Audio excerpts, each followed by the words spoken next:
Welcome back class. सो आज हम एक न्यू चैप्टर स्टार्ट कर रहे हैं, क्लास +1 का चैप्टर नंबर 3।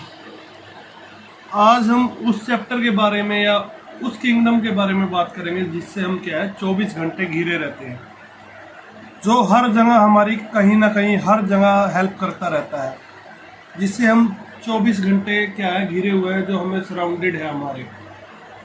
कभी वो हमें छाया देते हैं, कभी खाना देते हैं, कभी ऑक्सीजन देते हैं, जिनके बिना कहें तो लाइफ बिल्कुल भी पॉसिबल नहीं है, जो पोल्यूशन कंट्रोल है।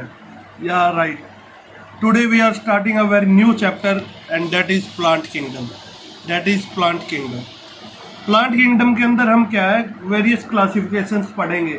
प्लांट को भी, प्लांट किंगडम को क्लासीफाई किया गया है किसके अंदर? आपका एल्गे के अंदर, ब्रायोफाइटा, ट्रिडोफाइटा, एंजियोस्पर्म एंड जिम्नोस्पर्म्स के अंदर। तो देख लेते हैं यूकैरियोटिक, ऑटोट्रोपिक और photosynthetic and non motile organisms.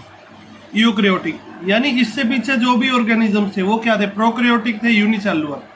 तो जो प्लांट एक्सेप्ट फंजाई क्या है? यूकैरियोटिक है। ठीक है जी। तो प्लांट किंगडम के अंदर कौन से मेंबर आएंगे जो कैसे होंगे? मल्टी सेलुलर होंगे, न्यूक्लियस वेल डिफाइंड होगा, ऑटोट्रोपिक होंगे, अपना खाना खुद बनाएंगे या फिर क्या करेंगे फोटोसिंथेटिक होंगे, फोटोसिंथेसिस करते हैं। एंड नॉन मोटाइल ऑर्गेनिज्म जो क्या है नॉन मोटाइल होंगे, लोकोमोशन नहीं होता। अब कहते हैं सर लोकोमोशन हो तो सकता है।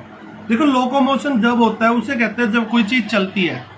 अब कोई पेड़ है वो हवा के जैसे हवा चलती है, विंड फ्लो में वो अपने लेफ्ट राइट पोर्शन हिला लेता है, अपनी लीव्स को फ्लो करा लेता है, अपने स्टेम को फ्लो करा लेता है, पर वो अपनी जगह से तो नहीं हिलता। अब टच मी नॉट प्लांट है, छुई मुई का, अगर आप उसके हाथ लगाओगे तो उसकी पत्तियां क्या है सिकुड़ जाती हैं। ठीक है जी। पर वो क्या है प्लांट अपनी जगह पे खड़ा हुआ है। सनफ्लावर के जो फ्लावर्स है वो क्या है सन की डायरेक्शन में मूव करते रहते हैं, पर वो क्या अपनी जगह से हिलते तो नहीं। तो ये कैसे है? नॉन मोटाइल ऑर्गेनिज्म है। इनके अंदर जो सेल वॉल होगी वो क्या होगी? सेलुलोसिक सेल वॉल, यानी कि जो सेल्स होंगे वो किसके बने होंगे?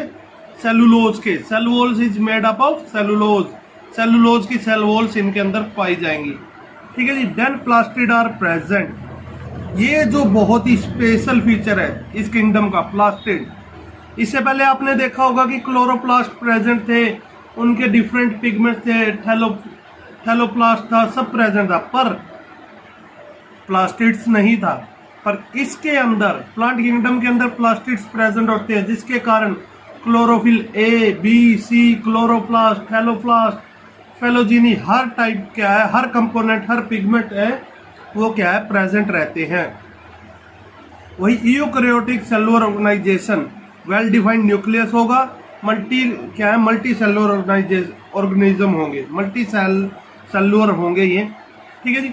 ऑटोट्रोपिक मोड ऑफ न्यूट्रिशन होगा, अपना खाना खुद बनाएंगे। बट क्या है कुछ एक्सेप्शंस है बच्चों, इन एक्सेप्शंस को हमें क्या है साथ के साथ याद रखते चलना है। सम में भी हेटेरोट्रोपिक, कुछ कैसे है हेटेरोट्रोपिक हो सकते हैं, कुछ कैसे हैं हेटेरोट्रोपिक हो सकते हैं, मतलब कि वो अपना खाना खुद नहीं बनाते। जैसे अमरबेल, कसकटा, अरमेंथिस। अमरबेल क्या करती है? एक पैरासाइट, प्रीजीवी जो है उसकी तरह क्या करती है अपना जीवन यापन करती है। वो क्या करेगी किसी दूसरे प्लांट के ऊपर, आपने देखा होगा अपने अड़ोस पड़ोस में पेड़ पौधों के ऊपर क्या है अमरबेल उग जाती है, और वो अमरबेल क्या करती है उसी पौधे से क्या है अपना खाना लेती है और वैसे ही अपना जीवन व्यापन करती है। अगला एग्जाम्पल आपका ब्लेडर वोल्ट और वीनस फ्लाई ट्रैप। मैंने आपको पिछले लेसन में बताया था कि क्या है कुछ पेड़ पौधे हैं आपके, जैसे आपने ज़ॉम्बीज़ की फिल्म में देखा है, उनके अंदर क्या था एक हुक टाइप मैकेनिज्म था। उस पेड़ के अंदर जब भी क्या आ रहा था, कोई कीड़ा आ रहा था तो वो एकदम बंद कर रहा था, और उसकी ये ओपनिंग क्लोजिंग थी जो माउथ की इतनी फास्ट थी कि आप जितनी देर में क्या है अपनी एक पलक झपकाते हैं इतनी देर में वो 5 बार अपनी ओपनिंग क्लोजिंग कर जाता है। देन अगला फीचर क्या है? अब प्लांट्स क्या है, पौधे किन्हें कहेंगे?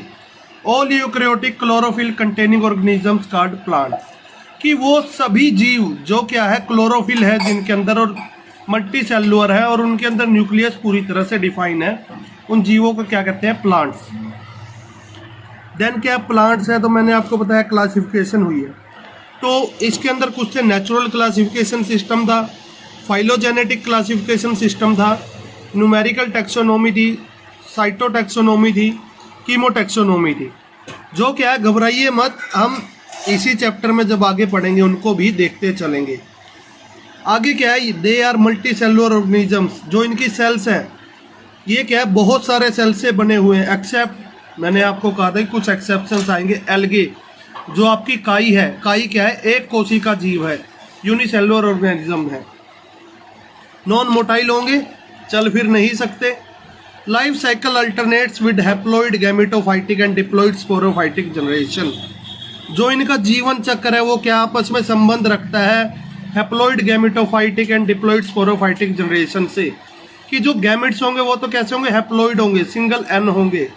ठीक है जी। हैप्लॉइड जनरेशन को ही क्या कहते हैं, गैमोफाइटिक जनरेशन भी कहते हैं। और डिप्लॉइड स्पोरोफाइटिक होंगे, जो स्पोर्स बनेंगे वो कैसे बनेंगे, डिप्लॉइड। देन उनमें क्या हो जाएगी, मियोसिस हो जाएगी, जिसके कारण 2n किस में डिवाइड हो जाएगा, सिंगल n में। एक एक्वाटिक एल्गी है जो पानी के अंदर पाई जाती है, जिसका नाम क्या है, कैरा ग्लोबरस। आपने देखा होगा आजकल एक्वेरियम में भी एक छोटा सा घास जैसा पौधा लगा लेते हैं, जिसके अंदर हमने क्या है, स्टेम भी देखने को मिलती है, लीव्स भी देखने को मिलती है, पर ना तो प्रॉपर स्टेम है और ना ही प्रॉपर लीव्स है।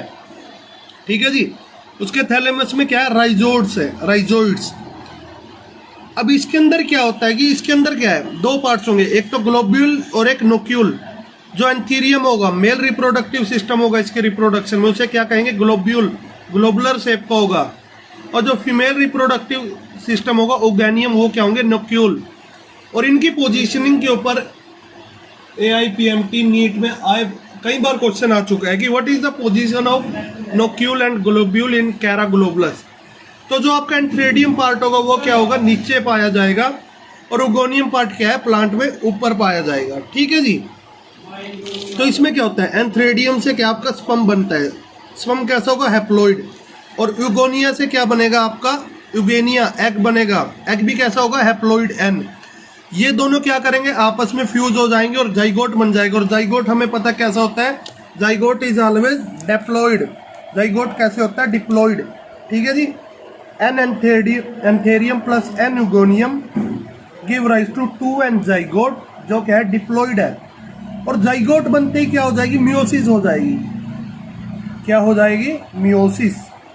मियोसिस होने के कारण ये क्या है, फिर से क्या है, जो आपकी न्यू प्रोजेनी होगी, जो ऑफस्प्रिंग होगा, वो कैसा होगा, हैप्लॉइड होगा।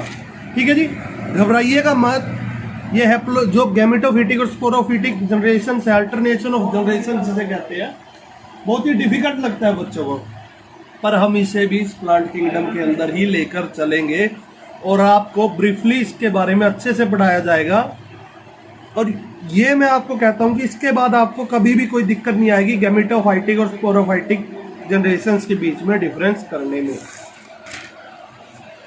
देन क्या हुआ था कि साइंटिस्ट आए थे कुछ, अब उन्होंने क्या किया, क्लासिफाई कर दिया था जीवों को, ऑर्गेनिजम्स। तो क्या था, कुछ क्या थे, सिस्टम लिए गए थे, कुछ उन्होंने तरीके अपनाए थे जिनके बेसिस पे उन्होंने क्या करा था, क्लासिफिकेशन करी थी। सबसे पहला जो सिस्टम था उसे क्या कहते हैं, आर्टिफिशियल सिस्टम ऑफ क्लासिफिकेशन। इससे पहले क्या है, अरिस्टोटल ने भी क्लासिफिकेशन की थी प्लांट्स की, और उसको तो गिना ही नहीं जाता, क्योंकि आज जो क्लासिफिकेशन होती है वो उसके आसपास भी नहीं थी। तो आर्टिफिशियल सिस्टम ऑफ क्लासिफिकेशन में क्या होता है कि एक स्वीडन के साइंटिस्ट है कार्लस लिनियस, बहुत बड़ा नाम है, बहुत बड़े वैज्ञानिक हुए हैं, लगभग सभी बच्चे इनके बारे में जानते हैं कि कार्लस लिनियस कौन थे। एक बोटैनिस्ट थे, उन्होंने क्या करा था, चरित्र लिए थे, characters like habitat, colour, number and shape of leaves, और एंथ्रोडियम स्ट्रक्चर तक ले लिया था। इन्होंने क्या करा था कि पेड़ पौधों के वो गुण ले लिए थे, जैसे उनका हैबिटेट, उनका रहन सहन कैसा है, उनका रंग कैसा है, नंबर में कितने हैं वो, उनकी पत्तियों का क्या है, आकार क्या है, इवन रिप्रोडक्टिव जो स्ट्रक्चर था उनका, एंथ्रोडियम स्ट्रक्चर तक को भी ले लिया था। अब कार्लस लिनियस ने क्या, इतने सारे चरित्र देखे क्लासिफाई करते हुए, फिर भी इसको क्यों आर्टिफिशियली कहा जाता है कि बिल्कुल सही रूप से प्रमाणित ये नहीं है। क्यों? कमियां क्या थी? कमियां क्या थी कि system was based on few characters. जो सिस्टम था वो कुछ ही गुणों के ऊपर आधारित था, और इन्होंने क्या है, वेजिटेटिव और सेक्सुअल कैरेक्टर्स को बराबर क्या दे दी, तवज्जो दे दी। जितना ध्यान इन्होंने वेजिटेटिव कैरेक्टर्स को देखने में दिया, उतना ही सेक्सुअल को भी दे दिया, जबकि दोनों क्या है, अलग अलग है। ठीक है जी।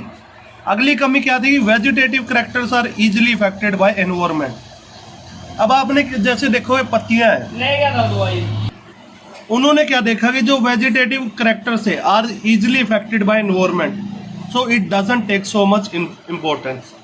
कैसे? जैसे एक पौधे को आप पानी में लगा लेते हो तो क्या उसकी पत्तियां फूल जाती हैं, उसकी पत्तियां हमें बड़ी दिखती हैं। ठीक है जी। तो जो वेजिटेटिव कैरेक्टर्स है लाइक बडिंग, फ्रेगमेंटेशन, ये क्या है, इन्वायरमेंट के साथ क्या है, बहुत ज़्यादा क्या करती हैं, अफेक्ट होती हैं। अब कोई पौधा है, मान लीजिए वो अपने स्पोर्स बनाएगा, वो फ्रेगमेंटेशन करेगा, बडिंग करेगा गर्मियों में, तो अगर समय पे उसे गर्मी नहीं मिल पाई तो वो क्या है, अपनी जनरेशन को क्या है, आगे बढ़ाने में लेट हो जाएगा।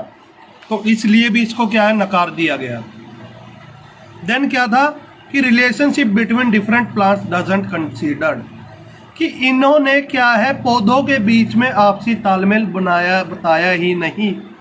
और भाई साहब, हमारे घर में तो अगर कोई आदमी आ जाए तो हम उससे रिश्ते नाते निकालते हैं कि ये कौन है, इसका हमसे क्या रिश्ता है, ये हमारा ताऊ लगता है, चाचा लगता है, क्या है, हम किससे आए हैं, क्या नहीं आए। तो इन्होंने तो ऐसा कुछ बताया नहीं प्लांट्स में कि कौन सा प्लांट किससे निकला है या नहीं निकला, इसलिए भी क्या है, ड्रॉबैक कर दिए गए थे। ठीक है जी। बहुत इंपॉर्टेंट है चैप्टर आपका ये प्लांट किंगडम, तो प्लीज़ इसको ध्यान से स्टडी कीजिएगा। देन अगले क्लास में हम 2 सिस्टम ऑफ क्लासिफिकेशन और रह गए हैं, जिन्हें कहते हैं नेचुरल, जो मैंने आपको पीछे बताया था, और natural classification system and phylogenetic classification system. We will discuss it in next lecture. Stay safe, stay at home, have a good day.